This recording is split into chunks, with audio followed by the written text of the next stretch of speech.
নমস্কার বন্ধুরা, খানাকুল নিয়ে দ্বিতীয় পর্ব শুরু করার আগে প্রথমেই বলে রাখি, আমি মোটেই প্রচলিত প্রাতিষ্ঠানিক ধর্মগুরু কোনোটারই অন্ধ অনুসারী নই।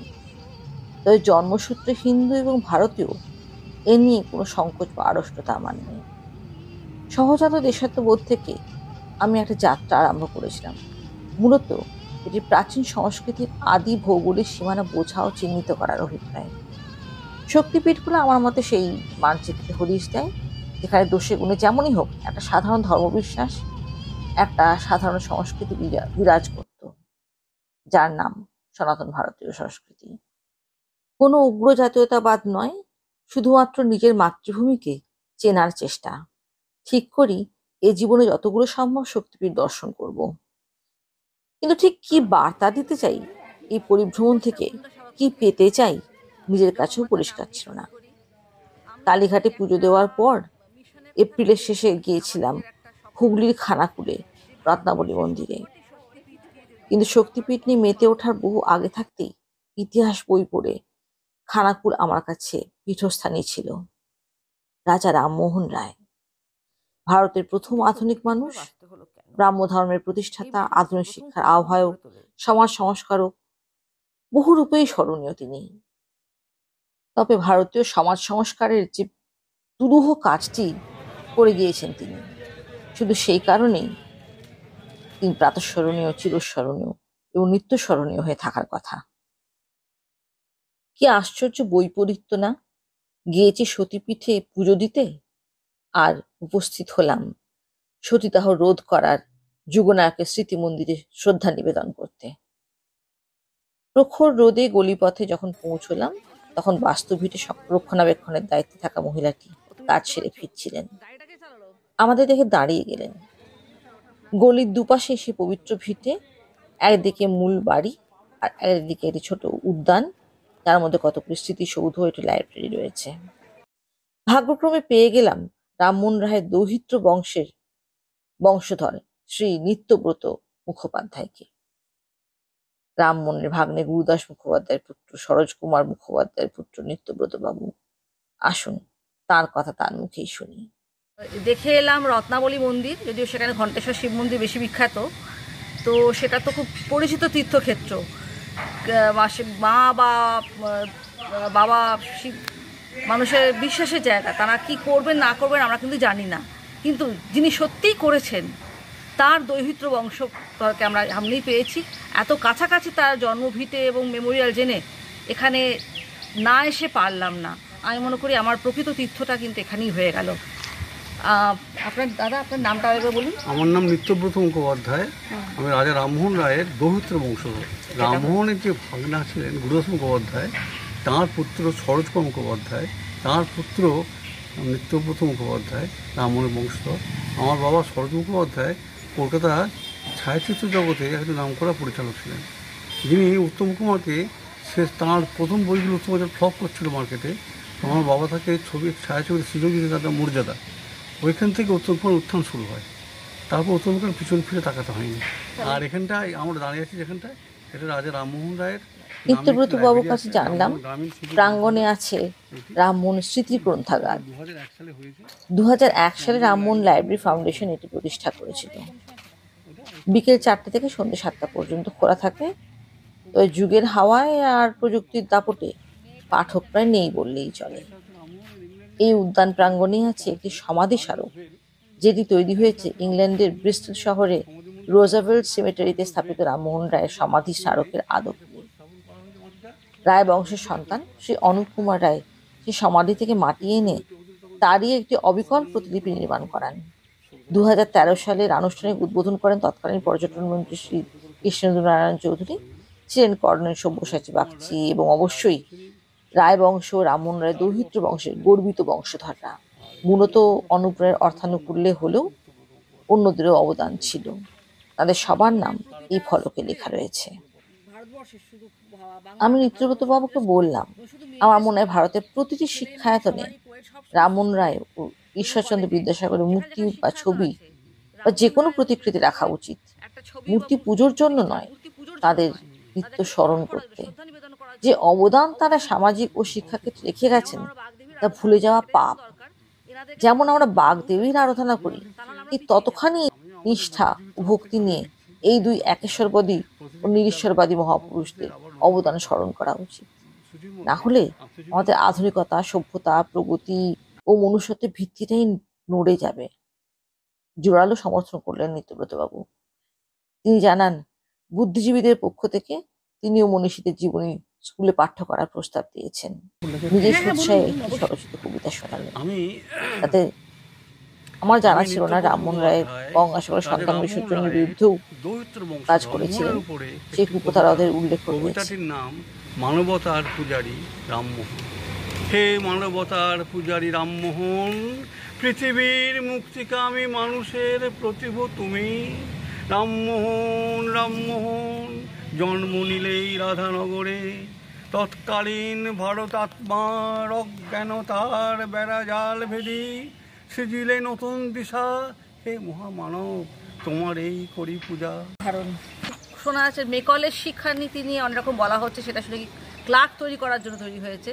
সেটা যারা সাম্রাজ্যবাদী তাদের নিজেদের উদ্দেশ্য সিদ্ধির জন্য কিছু তো করবেই, কিন্তু আজকে যদি ইংরেজি শিক্ষা, পাশ্চাত্য শিক্ষা না আসতো তাহলে কিন্তু ভারতবর্ষ কখনোই সারা বিশ্বের সঙ্গে আজকে এক সমাসনে বসতে পারতো না। আমাদের যেটা ছিল শিক্ষার সার্বজনীনতা, সেভাবে ছিল না, যদিও এখন অন্যরকম প্রচার করা হচ্ছে। আজকে শিক্ষার সার্বজনীনতা, এই যে টেক্সট বই ফর্মে পড়ানো একটা জিনিসকে থিওরি, উদাহরণ, বিশ্লেষণ করে করে এই পড়ানোর স্টাইলটাই আমরা কিন্তু বিদেশিদের কাছ থেকে অনেকটা অংশে শিখেছি, বা তাদেরই উত্তরাধিকার পেয়েছি। আমাদের নেই তা বলছি না, কিন্তু সেগুলোর উত্তরাধিকার কিন্তু আমরা সরাসরি পাইনি, বা সেটা অন্তত মেয়েদের জন্য তো উন্মুক্ত ছিলই না। সব কিছুরই একটা করে আলোকিত দিকেরও একটা ছায়া থাকে।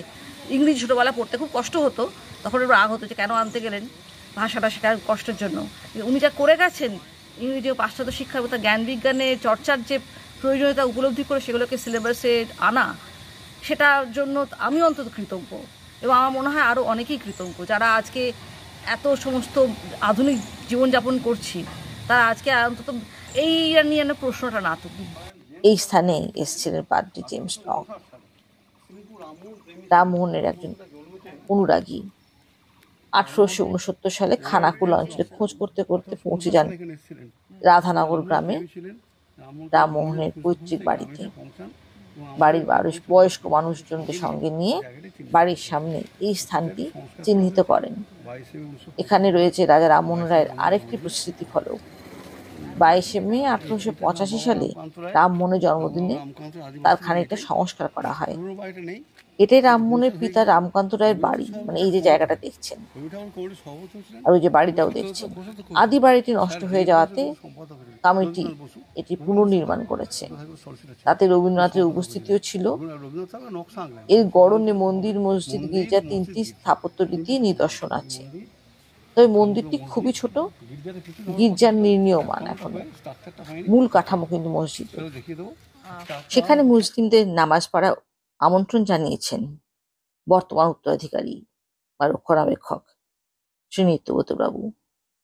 স্থানীয় মানুষ তাতে অস্বস্তি ব্যক্ত করে। উনি তো মুসলিম ছিলেন না রামমোহন রায়।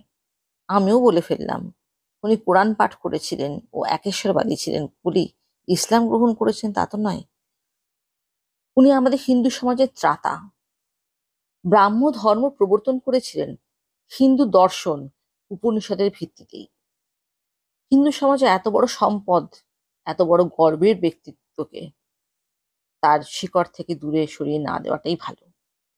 তবে রামমোহন রায়ের জীবনে কিছু মুসলিমের উল্লেখযোগ্য অবদান ছিল, সেটা কখনই অস্বীকার করা যায় না। সতীদাহ রথ নিয়ে চূড়ান্ত বিতর্কের জেরে সনাতন হিন্দু ধর্মের মাতব্বররা যখন লন্ডনে প্রিভি কাউন্সিল পর্যন্ত ছুটেছিল বিধবাদের জ্যান্ত পোড়ানোর পক্ষে বিপুল সমর্থন ও রাজা রাধাকান্ত দেবের মতো অর্থবানদের পৃষ্ঠপোষকতা সঙ্গে নিয়ে, তখন রামমোহনের পাশে ছিলেন নিতান্তই হাতে গোনা কিছু হিন্দু যাদের আর্থিক সামর্থ্য ততটা ছিল না। তখন মুঘল সম্রাট দ্বিতীয় আকবর সাম্রাজ্য হারিয়ে ইংরেজ বেনে শাসকদের ভাতাজীবী। তিনি নিজের মাসিক ভাতা বৃত্তির জন্য ব্রিটিশদের কাছে রামমোহন রায় দরবার করবেন, এই শর্তে তাকে রাজা উপাধি দিয়ে বিলেত যাত্রার অর্থ জুগিয়েছিলেন। নিজের স্বার্থে হলেও আমাদের মস্ত ও সুদূর প্রসারী উপকার করেছিলেন তিনি। এখন জওহরে আঁতুর ঘর যদি রাজস্থান হয়ে থাকে, তাহলে সেই সময়কার গেজেট অনুযায়ী সমগ্র পশ্চিমবঙ্গে, বিশেষ করে দক্ষিণবঙ্গে এই অঞ্চলটাতে এই পাপাচারের সংখ্যা ছিল সারা ভারতের মধ্যে উল্লেখযোগ্য, যার মধ্যে হুগলি ছিল শীর্ষে, মানে রামমোহন রায় জন্মভিটে যে জেলায় সেখানে। আর একটা কথা বলা হয়, তারা নাকি স্বেচ্ছায় হতো। স্বেচ্ছায় যদি কেউ না, না, আত্মহত্যা করে হয় না। তাহলে তাকেও বাধা দেওয়া উচিত, যদি স্বেচ্ছায়, সেটা তো করে না। আর স্বেচ্ছায় কেউ হয় না। স্বেচ্ছায় হয় না, শরৎচন্দ্র উনি বলেছেন, নারীর মূল্যটা লিখেছেন যে কেউ যদি ঝোঁকের মাথায় শোকের বা চাপ জন্য বা পারিপার্শ্বিক চাপে মুখ দিয়ে বলেও ফেলে হব, আগুনের তাপে গিয়ে সেই ঝোঁক অনেক আগে কেটে যেত। ভাং খাইয়ে দেওয়া হতো মেয়েদের। হ্যাঁ, ভাং দুধ খাইয়ে দিয়ে পরে ভাং খাইয়ে অচৈতন্য করে শান্তিতে পরিমাণ। সবাই যাদের অচৈতন্য করতো তারা তবু বেঁচে যেত, যাদেরকে পোড়া হতো তাদের স্বেচ্ছায় আরো যদি হতো, তার জগটান্নক বিবি আমরা তো পড়েছেন, দেখেছেন জগটান্নক, তাহলে জগটান্নক তো আর বিয়ে করতেন না। ঠিক। হ্যাঁ, ওই মেয়েটিকে সরিদা করা হচ্ছে, সেটা থেকে শুরু করছে, তাহলে কি অবস্থা? ইচ্ছা করে কখন সরিদা হতে কেউ চায়? রাজা রামমোহন রায় ভিটেতে পা রেখে কেমন যেন সব গুলিয়ে গেল। সতী প্রথার পৌরাণিক অনুষঙ্গে আছে দক্ষযজ্ঞ, যেখানে প্রতিনিন্দা সহ্য করতে না পেরে সেই যজ্ঞানলে পতিব্রতা সতী বা পার্বতী আত্মাহুতি দেন। সেই পোড়া দেহ কাঁধে নিয়েই শোকাতুর মহাদেব সারা বিশ্ব প্রলয়ঙ্কর তাণ্ডব শুরু করেন, যা থামাতে বিষ্ণু সুদর্শন চক্রের সাহায্যে সতীর দেহ টুকরো টুকরো করে দেন। সেই দেহখণ্ডগুলো কেন্দ্র করেই গড়ে উঠেছে এক একটা সতীপীঠ বা শক্তিপীঠ। পৌরাণিক সতী স্বামীর জন্য এই আত্মাহুতির কল্পকাহিনী পতি বিরহে পুড়ে প্রাণত্যাগের অনুপ্রেরণা তথা সামাজিক প্রথায় পরিণত হয়। সতীপীঠ দর্শন আর সতীদাহের বিরুদ্ধে জীবনপণ করা মানুষটিকে শ্রদ্ধা নিবেদন, দুটো যেন সম্পূর্ণ বিপরীত মেরুর অবস্থান। দুটোকে মেলায় কি করে? মধ্যযুগে উত্তর পশ্চিম ভারতে, বিশেষ করে রাজস্থানে, যুদ্ধে পরাজিত স্বামীর মৃত্যুর পর বিদেশি হামলাবাজদের দ্বারা লাঞ্ছিত হওয়ার ভয় জওহর প্রথা বহুল প্রচলিত হয়ে পড়ে। তখন তা ছিল ক্ষত্রিয়ানীদের প্রথা, ব্রাহ্মণ নারীদের নয়। কিন্তু পরবর্তীকালে বাংলায় সতীদাহ জনপ্রিয় হয়ে পড়ল ব্রাহ্মণ সহ উচ্চবর্ণ নারীদের বংশকৈলন্য প্রদর্শনের উপায় হিসেবে। বলা বাহুল্য, স্বেচ্ছায় দগ্ধ হতে প্রায় কোনো মেয়েই চাইতো না, যদিও সেটাই বলা হতো।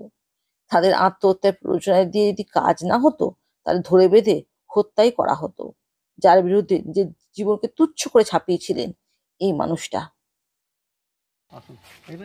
নিত্যব্রত বাবু খুব যত্ন করে আমাদের মসজিদ আকৃতির মূল গৃহের বড় ঘরটিতে নানা শতাব্দী প্রাচীন ছবি ও অন্যান্য জিনিস দেখিয়ে বর্ণনা করলেন। রামমোহন রায় ভারতীয় সমাজ সংস্কার করেছিলেন ইংরেজ প্রশাসনকে কাজে লাগিয়ে, তাদের সাহায্য নিয়ে। আর এখানে জানতে পারলাম যে উনি ইংরেজদের অন্যায়গুলোর বিরুদ্ধেও প্রতিবাদ করতেন, যেমন নীলকর সাহেবদের অত্যাচারের বিরুদ্ধে ব্রিটিশ পার্লামেন্টে কি বলে এসেছেন। এখানে আশ্চর্য মিল বিদ্যাসাগরের মতো চরিত্রের সাথে। বংশ তালিকা থেকে বেশ আনন্দ হলো। ম্লেচ্ছা অপভাষে নিন্দিত এই যুগাবতারের আসল পদবী বন্দ্যোপাধ্যায়। আমি চন্দ্রাবলী মায়ের প্রসাদ দিতে গেলাম, তিনি হাত জোর করে প্রত্যাখ্যান করলেন। একটু খারাপ লাগলেও সেই অনমনীয়তার প্রতি একটু শ্রদ্ধাও জাগলো। ব্রাহ্ম হওয়ার গর্ব বা উন্নাসিকতা নয়, ওই মহামানবের মনে প্রাণে যথার্থ উত্তরাধিকারী হিসেবে এই অনুদারতা তার পক্ষে একদম মানানসই ছিল। আমরা এরপর যাব সেই আমবাগান, যেটি রামমোহন রায় তার পিতার দ্বারা ত্যায্য হয়ে পৃথকভাবে কিনে সেখানে একটি বাড়ি নির্মাণ করান। এখানেই আছে সেই বিখ্যাত বা কুখ্যাত পুকুরটি, যেখানে স্নান করিয়ে রামমোহনের বড় বৌদি অলোক মঞ্জুরিকে জীবন্ত চিতায় তোলা হয়। রামমোহন তখন বাড়িতে ছিলেন না। দাদা মারা গেছে শুনেই বৌদির নৃশংস হত্যা আটকাতে ছুটে আসেন, কিন্তু ততক্ষণে সব ভস্মীভূত। বৌদি অলোক মঞ্জুরির স্মৃতিতে সেখানে একটি সতীদাহ বেদি বা সমাধি বেদি নির্মাণ করান, যেখানে বর্তমানে আমরা দেখতে পাচ্ছি রামমোহন রায়েরই একটি আবক্ষ মূর্তি স্থাপিত। সতীদাহের কারণ হিসেবে খুব চালু একটা ব্যাখ্যা আছে, সম্পত্তির লোভ। যেন সম্পত্তির লোভে মেয়েদের খুন করাই যায়, তাও ওরকম নৃশংসভাবে। রামমোহন কিন্তু তার পৈতৃক সম্পত্তির অংশীদার বৌদিকে সরিয়ে দিতে চায়নি, বরং বৌদির মৃত্যুতে সংকল্প করেন এই নৃশংস নিষ্ঠুর বর্বর প্রথা তিনি অপসারণ করেই ছাড়বেন। এরপর তো ইতিহাস আপনারা জানেন। আমরা আমবাগানটা আস্তে আস্তে ঘুরে দেখি, চেনার চেষ্টা করি কোথায় কী ছিল। এখানকার মানুষদেরকে জিজ্ঞাসা করলে খুব পরিষ্কার উত্তর পাওয়া যাচ্ছে না। একজন তো বলেই বসলো যে যদি সতীদাহ দেখতে চান তাহলে আপনারা ওদিকে যান। আমরা তো আটকে উঠলাম, কি কথা বলে। তো ওই বাগানটি ঘুরে ঘুরে দেখছি, সুরম্য বাগান। এখানে কিছু ছেলে মেয়েকেও দেখতে পাচ্ছেন আপনারা, তারা আড্ডা দিতে পারছে বা হয়তো একটু অন্তরঙ্গ মুহূর্তও কাটাচ্ছে।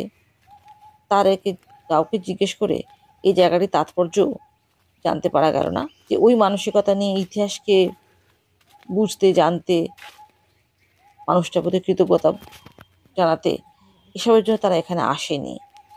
আর 5টা সুরম্য মানে উদ্যানের মতোই এখানে বেড়াতেই এসছে।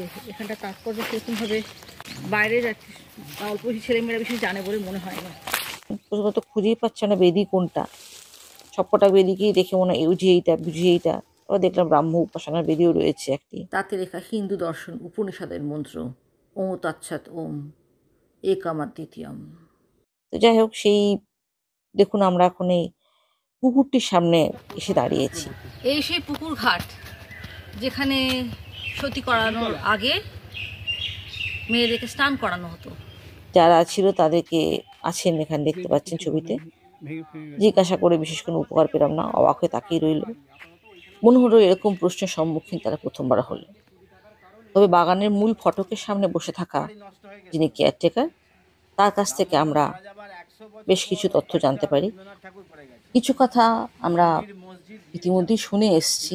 যা বললেন তা মোটামুটি এইরকম, যে বর্তমানে এটি কিন্তু একটি পিকনিক স্পট বা পর্যটন কেন্দ্র। এটাকে একটা সুন্দর উদ্যান থেকে পিকনিক স্পট বানিয়ে সরকার যদি কিছু রেভিনিউ আর্ন করতে চায় তাতে দোষের কিছু নেই। তবে আমার মনে হয় রামমোহনের স্মৃতি এবং এই ব্যাপারটা সম্পর্কে মানুষকে সচেতন করার মতো কিছু আয়োজনে থাকা উচিত। অন্য পিকনিক স্পটগুলো চাইতে নিশ্চয়ই এর একটা স্বাতন্ত্র্য মহত্ব অবশ্যই আছে। জুতো খুলে প্রবেশ করবে।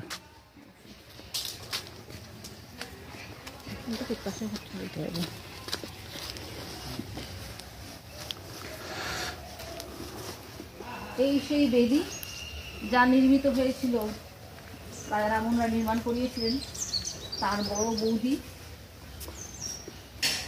অলোক মঞ্জরির সতীদাহ ঘটনাকে কেন্দ্র করে বা তারপরে তার স্মৃতিতে।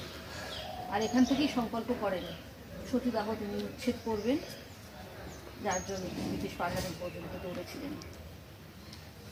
এখানে এসে আমাদের আজকের মতো পরিভ্রমণ শেষ। কামারপুকুর, জয়রামবাটি বা অন্যান্য জায়গাগুলো আর যাচ্ছি না, প্রচণ্ড রোদ চড়া হয়ে গেছে। সেসব নিয়ে হয়তো ভবিষ্যতে আবার কখনো আসবো।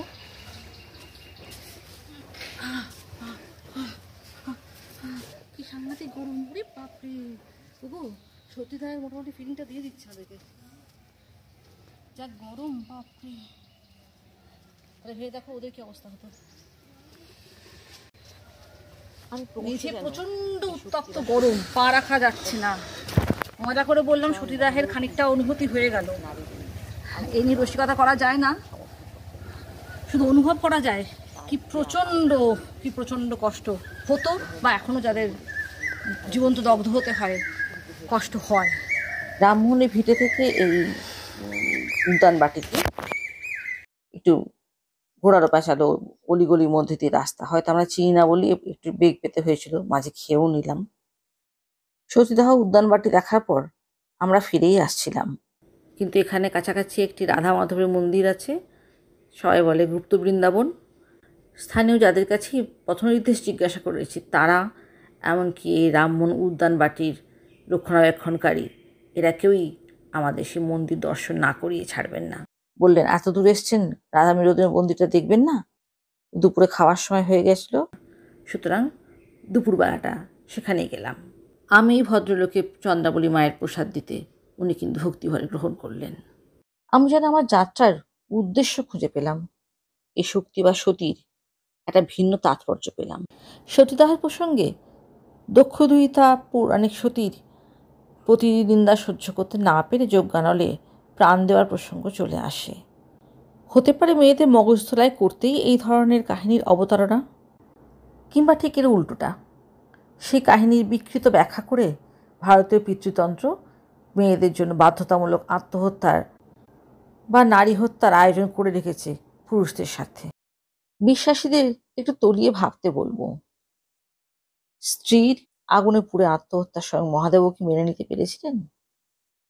তিনি তো স্ত্রীর মৃতদেহ কাঁধে নিয়ে রাগে দুঃখে শোকে প্রলয়ঙ্কর তাণ্ডব করে প্রতিবাদী জানিয়েছিলেন। শক্তিপীঠ বা সতীপীঠগুলোকে তাই সতীদাহের পৌরাণিক আবহ বা অনুষঙ্গ হিসেবে দেখার কোনো প্রয়োজন নেই, যেখানে সতী মন্দিরগুলি আত্মহত্যায় প্ররোচনা ও বলপূর্বক হত্যার স্মারক হিসেবে দাঁড়িয়ে আছে। সতীদাহ সম্পর্কে একটা তত্ত্ব বহুবার শুনেছি। কুসংস্কার নয়, আসলে সম্পত্তির লোভে সতীদাহ বা জীবন্ত সমাধি দেওয়া হতো বিধবাদের। যেন সম্পত্তির লোভে নারী নির্যাতন, নারী হত্যা করলে সেটা আর কুপ্রথা থাকে না। যাক, কথাটা একেবারে সারবত্তাহীন বলছি না, কিন্তু প্রশ্ন, সম্পত্তির লোভে সম্পত্তির আসল অধিকারী পুরুষদের কিভাবে জীবন্ত পুড়িয়ে মারা হতো বা সমাধিস্থ করা হতো? হয়, অবশ্যই হয়, তবে সেটা অপরাধ হিসাবে, প্রথা হিসেবে নয়। রামমোহন এই ভয়ানক অন্যায় অপরাধমূলক প্রথাটারই অবসান চেয়েছিল। ফেরার পথে বারবার করে চুমু করে মাসের প্যাম্প হচ্ছিল। রামমোহন রায়ের বাড়ির সেই মহিলা আমাদের কিন্তু সাবধান করে দিয়েছিলেন যে প্রচুর জল খান এবং পারলে একটা ওআরএসও খেয়ে ফেলুন। তো যাই হোক, কোনো কর্মে আমরা বাড়ি পৌঁছে গেলাম একটু থেমে থেমে, আর একটা অসম্ভব ভালো অভিজ্ঞতা নিয়ে, যেটা না শেয়ার করে পারলাম না। চ্যানেলটি ভালো লাগলে সাবস্ক্রাইব করুন, শেয়ার করুন, আর অবশ্যই একটা লাইক বাটন টিপে দেবেন।